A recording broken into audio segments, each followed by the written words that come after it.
बहुत बहुत स्वागत। आप देखना शुरू कर चुके हैं एमपी अब तक। आपके साथ मैं हूं ललित प्रजापति। शुरुआत ग्वालियर से मिल रही बड़ी खबर के साथ। ग्वालियर में सुरेश राजे के वायरल वीडियो को लेकर बीजेपी नेता इमरती देवी का एक कथित ऑडियो वायरल हो रहा है। ऑडियो में सुरेश राजे के वायरल वीडियो के संबंध में बातचीत का दावा किया जा रहा है। इस ऑडियो में सुरेश राजे को ब्लैकमेल करने के लिए कहा जा रहा है। आपको याद दिलाएं, पिछले हफ्ते कांग्रेस के विधायक सुरेश राजे का एक अश्लील वीडियो वायरल हुआ था। इस वीडियो को लेकर सुरेश राजे ने अज्ञात लोगों पर 50 लाख मांगने के आरोप लगाए थे। अब इमरती देवी के कथित ये ऑडियो सामने आया है। न्यूज़ 18 इस ऑडियो की पुष्टि नहीं करता है। डाल के इसको देखो, देख के और तुरंत डिलीट कर देना। जो फिर कहना कि पैसा दे दो या जो वीडियो वायरल कर। एक अशोक पाराशर छोड़ के जितने भी कांग्रेसी है पता लगाना, पूरे कांग्रेसी जाके खिलाफ है कि अगर जाए टिकट मिलो तो एक भी कांग्रेसी जा का काम नहीं करेंगे, सब इमरती देवी का काम करेंगे। उसको डाल के इसको देखो, देख के और तुरंत डिलीट कर देना। जो फिर कहना कि पैसा दे दो या जो वीडियो वायरल कर। एक अशोक पाराशर छोड़ के जितने भी कांग्रेसी है पता लगाना, पूरे कांग्रेसी जाके खिलाफ है कि अगर जाए टिकट मिलो तो एक भी कांग्रेसी जा का काम नहीं करेंगे, सब इमरती देवी का काम करेंगे। इधर बीजेपी ने विधानसभा चुनाव के मद्देनजर जन आशीर्वाद यात्रा बीजेपी निकालने जा रही है। यात्रा का शुभारंभ कार्यक्रम में केंद्रीय गृह मंत्री अमित शाह और जबकि 25 सितंबर को जब इसका समापन होगा, इसमें पीएम नरेंद्र मोदी शामिल हो सकते हैं। प्रदेश में अब तक की सबसे बड़ी जन आशीर्वाद यात्रा बीजेपी निकालने जा रही है। अलग अलग संभागों से ये यात्रा निकलेगी और इस दौरान सभी विधानसभा क्षेत्रों से गुजरेगी। यात्रा का शुभारंभ केंद्रीय गृह मंत्री अमित शाह करेंगे, जबकि यात्रा के दौरान बीजेपी के दिग्गज नेता शामिल होंगे। यही नहीं, यात्रा के दौरान बड़ी सभाएं भी होने वाली हैं। कुल स्थान 998 जहां पर यात्राओं का स्वागत होगा। कुल रथ सभाएं हमारी 678 होंगी और जो बड़ी हमारी सभाएं होंगी, जो बड़ी सभाएं जिसमें हमारा केंद्रीय नेतृत्व भी सम्मिलित होगा, इस प्रकार से 211 हमारी बड़ी सभाएं पूरे इस यात्रा के दौरान जन आशीर्वाद के माध्यम से हम लोग करेंगे। जन आशीर्वाद यात्रा का समापन 25 सितंबर को होगा। समापन कार्यक्रम में पूरे प्रदेश के बूथ कार्यकर्ता शामिल होंगे। बीजेपी कार्यकर्ताओं को पीएम नरेंद्र मोदी संबोधित कर सकते हैं। माननीय प्रधानमंत्री दुनिया के सर्वाधिक लोकप्रिय नेता कार्यकर्ता महाकुंभ को संबोधित करें और चुनाव को, जिसको हम कहते हैं कि हमेशा से 25 सितंबर को हम चुनाव की रणभेरी की आगाज उस कार्यकर्ता महाकुंभ से होता है, तो इसलिए माननीय प्रधानमंत्री जी करें ये प्रयास। हम सब लोग 25 तारीख को हमने ये प्रयास किया कि माननीय प्रधानमंत्री नरेंद्र मोदी जी इस कार्यकर्ता महाकुंभ को संबोधित करें। अलग अलग इलाकों से 5 जन आशीर्वाद यात्रा निकाली जाएगी। यात्राओं के जरिए जनता के बीच बीजेपी सरकार की उपलब्धियां गिनाएगी। साथ ही बीजेपी के पक्ष में माहौल भी बनाया जाएगा। और इधर विधानसभा चुनाव को लेकर बीजेपी ने कांग्रेस पर कैंपेन में पिछड़ने का आरोप लगाया है।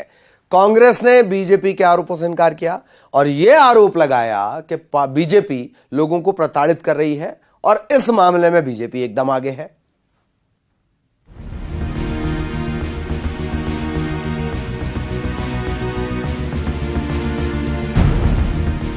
बीजेपी एक तरफ जन आशीर्वाद यात्रा निकालने जा रही है, साथ ही उम्मीदवारों की दूसरी लिस्ट भी जल्द आने की बात कही जा रही है।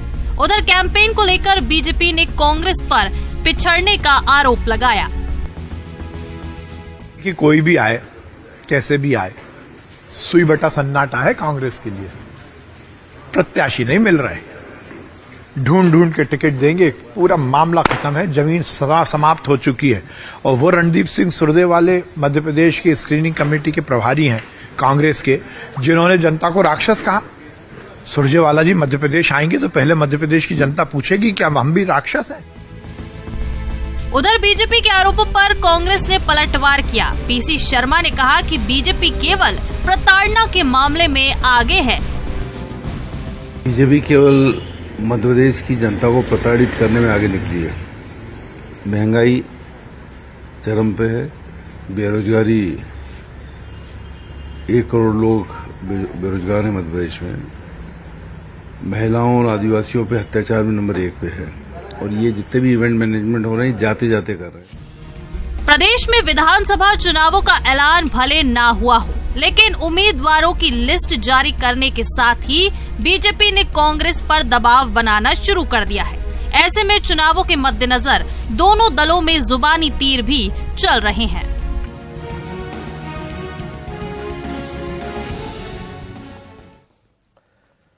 और विधानसभा चुनाव की तैयारी में बीजेपी कांग्रेस जुटी हुई है। वार पलटवार का दौर चल रहा है। इस बीच खंडवा में बीजेपी ने उत्तर प्रदेश के 4 विधायकों को भेजा, जहां विधायक अमन गिरी ने कहा है कि हम यहां बाबा योगी के कुशल संयोजन और बेटर पुलिसिंग का मंत्र देकर जा रहे हैं। यहां जिस तरह जमीनी स्तर पर कार्यकर्ता काम कर रहे हैं, उससे लग रहा है कि फिर से सरकार बनेगी। उनके इस बयान पर कांग्रेस ने कटाक्ष किया। कांग्रेस का कहना है कि अब बीजेपी की हालत पतली हो रही है। विधायकों की रिपोर्ट लेने आए यूपी के विधायक यहां से रिपोर्ट लेकर जा रहे हैं और इसके बाद बीजेपी चेहरे जरूर बदलेगी।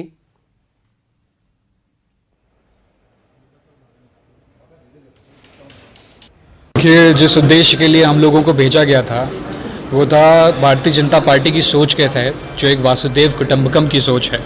हम लोग को जिम्मेदारी दी गई थी यहाँ पर संगठनात्मक जो रचना है, जितने भी हमारे पदाधिकारी व हमारे कार्यकर्तागण हैं कितने सक्रिय हैं। और ये मुझे अत्यंत खुशी है यहाँ पर खंडवा जिले में और खासकर पंधाना विधानसभा में देखते हुए कि सारी तैयारियाँ बेस लेवल तक, बूथ अध्यक्ष से लेकर पन्ना प्रमुख तक पूरी तैयारियां पूर्ण हो चुकी हैं और सभी लोग जिम्मेदारी अपने दायित्व समझते हुए उनका निर्वहन भी कर रहे हैं। बीजेपी की स्थिति हमारे जिले में बहुत खराब है।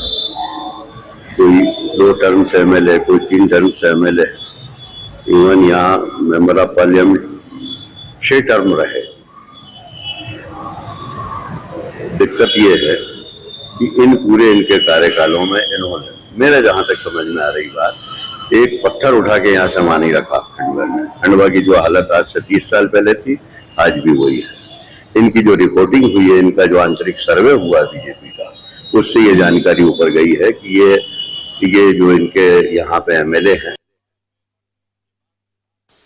भोपाल वासियों को सीएम शिवराज ने सौगात दी है। सीएम ने गांधी मेडिकल कॉलेज में एक नए अस्पताल का लोकार्पण किया। 2000 बेड वाले नए अस्पताल को 726 करोड़ की लागत से तैयार किया गया है। इस अस्पताल में कई तरह की आधुनिक सुविधाएं हैं। नए अस्पताल में लोगों को इलाज की सुविधा मिलेगी। लोकार्पण के कार्यक्रम में हमीदिया के डॉक्टर्स के अलावा मंत्री विश्वास सारंग, प्रभुराम चौधरी, गोपाल भार्गव शामिल हुए।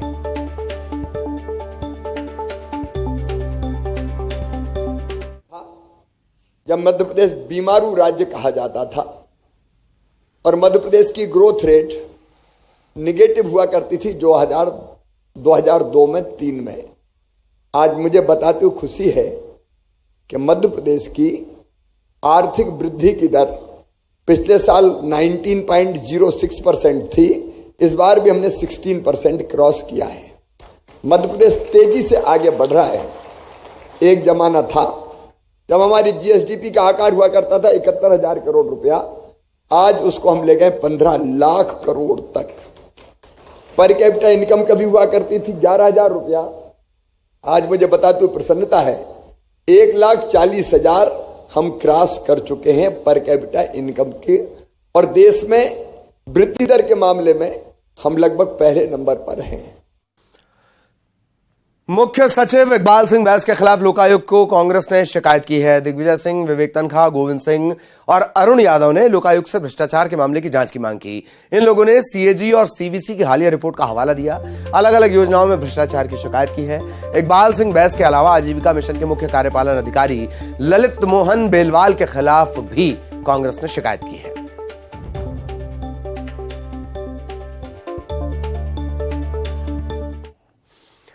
प्रधानमंत्री नरेंद्र मोदी लगातार युवाओं को रोजगार के मौके उपलब्ध करवा रहे हैं। इंदौर के बीएसएफ परिसर में रोजगार मेले में केंद्रीय मंत्री भूपेंद्र यादव ने 273 नव युवकों को नियुक्ति पत्र सौंपे।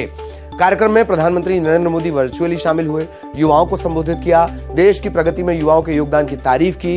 इस मौके पर मध्य प्रदेश की संस्कृति मंत्री उषा ठाकुर, जल संसाधन मंत्री तुलसीराम सिलावट, वन मंत्री विजय शाह, सांसद शंकर लालवानी, विधायक आकाश विजयवर्गीय मौजूद रहे।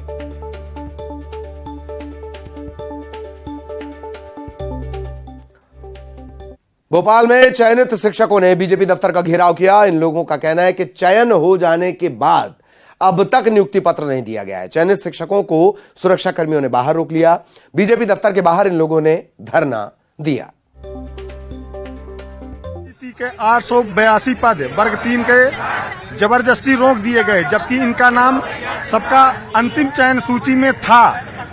लेकिन ये बोल रहे हैं कि सामान्य प्रशासन विभाग के पास हमारा आदेश आया हो, जबकि हमने सामान्य प्रशासन विभाग का आदेश भी देख लिया, उसमें कहीं ऐसा मेंशन नहीं है, ना तो माननीय उच्च न्यायालय में कहीं रोक लगी हुई है। ये ओबीसी के साथ सरासर अन्याय और अत्याचार कर रहे हैं। 882 पद जबरदस्ती रोक लिए, जबकि इनका जिला चयन हो चुका है, तब भी इनके नियुक्ति पत्र जबरदस्ती रोक दिए। ओबीसी वर्ग को परेशान किया जा रहा है। आज ओबीसी की प्रदेश में आबादी 52% है। ओबीसी की हर कोई नेता बात करता है, लेकिन जब ओबीसी की अधिकार देने की बात आती है तो सभी नेता हाथ खड़े कर लेते हैं। सभी मंत्री नेताओं के यहाँ हम लोग जा चुके हैं, लेकिन कोई सुनने को तैयार नहीं है। इस बार मध्य प्रदेश में सावन सूखा रहा। बीते साल की तुलना में राज्य में इस बार 10% कम बारिश हुई। भोपाल में इस महीने में 326 मिलीमीटर बारिश होनी थी, अब तक 112 मिलीमीटर हुई। पूरे प्रदेश में सबसे कम बारिश सतना में हुई है। औसतन 42% से कम बारिश यहां हुई है। बाकी जिलों के हालात भी ज्यादा बेहतर नहीं। अशोकनगर में 37%, भोपाल में 32%, गुना में 28%, शाजापुर में 25%, राजगढ़ में 23% और खरगोन में 32% कम बारिश हुई।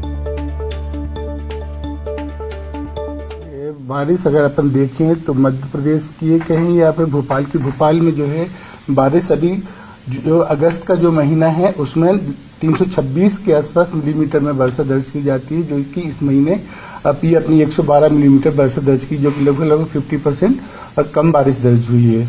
जिस वजह से अभी मतलब गर्मी जैसा थोड़ा सा महसूस हो रहा है और अभी कोई ऐसा स्ट्रॉन्ग सिस्टम नहीं है जो कि अपना अगस्त महीने की बारिश को कवर कर सके। तो सावन के महीने में हम आमतौर पर देखते हैं कि फुहारें आती हैं, बारिश होती रहती है, लेकिन जिस तरीके से देखा जा रहा है गर्मी जैसा माहौल है, तो सावन में सूखे जैसा हालात बनने होगा। हाँ, अभी तो कुछ तो भी चेंज हो रहा है, क्योंकि क्लाइमेट चेंज की वजह से भी कहीं कहीं सिस्टम जो है ना, जो जहां से निकलने चाहिए वहां से नहीं पास हो रहे हैं, कभी ऊपर से कभी नीचे से निकल जा रहे हैं, जिस वजह से एमपी में बारिश की संभावना थोड़ी सी कम हो गई अभी।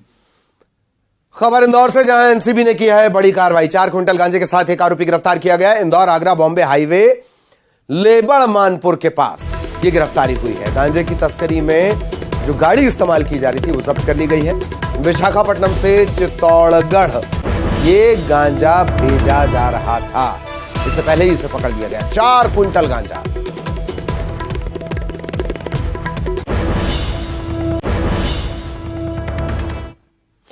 खबरधार से, जहां अवैध हथियारों का जखीरा बरामद हुआ है। 22 देसी कट्टे, 2 पिस्टल बरामद हुई हैं, 10 जिंदा कारतूस भी जब्त किए गए हैं। एक युवक गिरफ्तार किया गया। 15 दिन पहले भी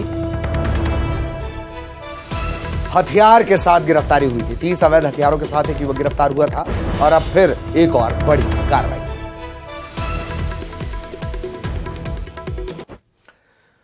खबर उज्जैन से, आवारा पशु लोगों के लिए बड़ा खतरा बनते जा रहे हैं। शहर में आवारा कुत्तों और आवारा सांडों के कहर की एक सीसीटीवी तस्वीर सामने आई है।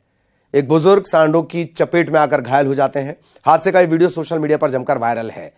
एक बुजुर्ग साइकिल से जा रहे होते हैं, तभी पीछे से 2 सांड दौड़ते हुए आते हैं और इन्हें टक्कर मार देते हैं। इस सांडों के पीछे दरअसल कई कुत्ते लगे हुए हैं। इनसे बचने के लिए सांड रास्ते में आए बुजुर्ग को गिराकर घायल कर देते हैं। जिला अस्पताल में इन्हें भर्ती करवाया गया।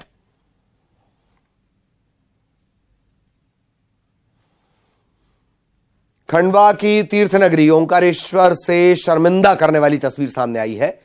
एक शव को कचरा वाहन में ले जाया गया। अब इसका वीडियो सामने आया है। दरअसल यहां के नागर घाट पर एक अज्ञात व्यक्ति का शव मिला था। इसे कचरा ढोने वाले वाहन में ले जाया गया। नगर परिषद ओंकारेश्वर में शव वाहिनी होने के बावजूद यह लापरवाही बरती गई। खंडवा कलेक्टर अनूप कुमार सिंह ने इस मामले में जांच की बात कही है।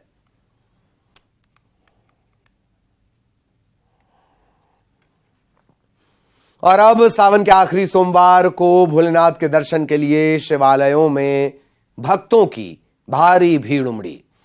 मंदिरों में हर हर महादेव की जय जयकार रही। उज्जैन के विश्व प्रसिद्ध महाकाल मंदिर में पुजारियों ने जल, दूध, घी, शहद, शक्कर और दही से भगवान का अभिषेक किया। बाबा का भांग से श्रृंगार किया गया, भस्म रमाई गई, विशेष श्रृंगार हुआ। सीएम शिवराज भी बाबा महाकाल के दर्शन के लिए उज्जैन पहुंचे। खंडवा के ओंकारेश्वर में भी भोलेनाथ की जय जयकार रही। भक्तों की भारी कतार देखने को मिली।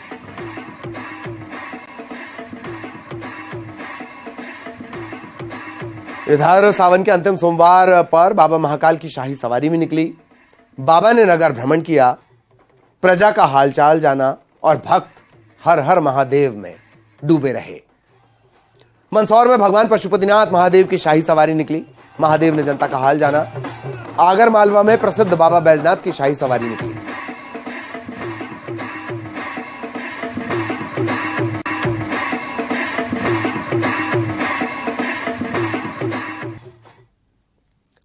इंदौर के विश्व प्रसिद्ध खजराना गणेश मंदिर में रक्षाबंधन के मौके पर विश्व की सबसे बड़ी राखी चढ़ाई जाएगी।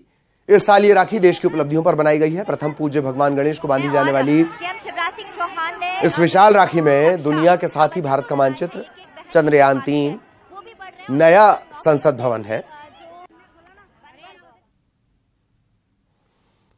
और इधर भोपाल में सीएम हाउस में रक्षाबंधन पर्व की रौनक देखने को मिली।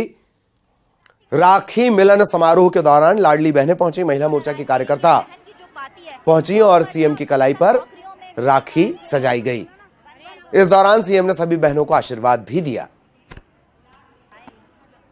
मुख्यमंत्री शिवराज सिंह चौहान अब सिर्फ मामा नहीं रहे, बल्कि वो मध्य प्रदेश की लाडली बहनों के हो गए। और अब देखेंगे कि मुख्यमंत्री निवास में राखी एक पार्टी कार्यक्रम आयोजित किया गया है, जिसमें आप देखेंगे कि सीएम शिवराज सिंह चौहान अपनी पत्नी साधना सिंह चौहान के साथ यहां पर नजर आ रहे हैं, जिसमें बड़ी संख्या में महिला मोर्चा की कार्यकर्ताएं और महिलाएं भी पहुंची हैं, जिसमें सीएम शिवराज सिंह चौहान बहनों से राखी बंधवाते हुए नजर आ रहे हैं। और सीएम शिवराज सिंह चौहान ने बहनों को उनकी रक्षा का वचन तो दिया ही है, संग संग आर्थिक रूप से जो सशक्त और मजबूत बनाने का जो आत्मविश्वास है वो भी महिलाओं को जगा रहे। और इधर इंदौर के विश्व प्रसिद्ध खजराना गणेश मंदिर में रक्षाबंधन पर सबसे बड़ी राखी चढ़ाई जाएगी। राखी देश की उपलब्धियों पर बनाई गई है। प्रथम पूज्य भगवान गणेश को बांधी जाने वाली विशाल राखी में दुनिया के साथ साथ भारत का मानचित्र, चंद्रयान 3, नया संसद भवन, राष्ट्रीय चिन्ह और राजदंड सेंगोल की हूबहू प्रतिकृति उकेरी गई है। इसमें सलमा सितारा, नगनगीने, जरदोजी के साथ साथ आर्टिफिशियल फ्लावर लगाए गए हैं। हाथों से ये तैयार है। पालरेचा परिवार के पुंडरिक पालरेचा ने बताया कि ये विश्व की सबसे बड़ी राखी है। इसे बनाने में 3 महीने का वक्त लगा है। प्रथम पूज्य भगवान खजराना गणेश के लिए विश्व की सबसे बड़ी राखी बनकर तैयार है और पालरेचा परिवार ने 3 महीने की कड़ी मेहनत के बाद इस राखी को तैयार किया है। 30 से 40 लोगों की मेहनत इस राखी के पीछे है। पालरेचा परिवार के पुंडरिक पालरेचा मेरे साथ हैं, उनसे हम जानते हैं कि क्या खासियत है इस राखी की। जी बताइए, क्या खासियत है आपकी बार इस राखी की? भगवान खजराना गणेश जी को अर्पण करने के लिए यह राखी जो बनाई गई है, बांधी जा सकने वाली राखी है। जो राखी बनाने की सामग्री होती है, फोम, गत्ता, सलमा सितारा, नग, नगीना, जरदोजी इत्यादि से तैयार की गई है। इसके लिए सामग्री तेलंगाना, राजस्थान, गुजरात, महाराष्ट्र, पश्चिम बंगाल से मंगाई गई है। और इसके और अब 25 सेकंड में खबर।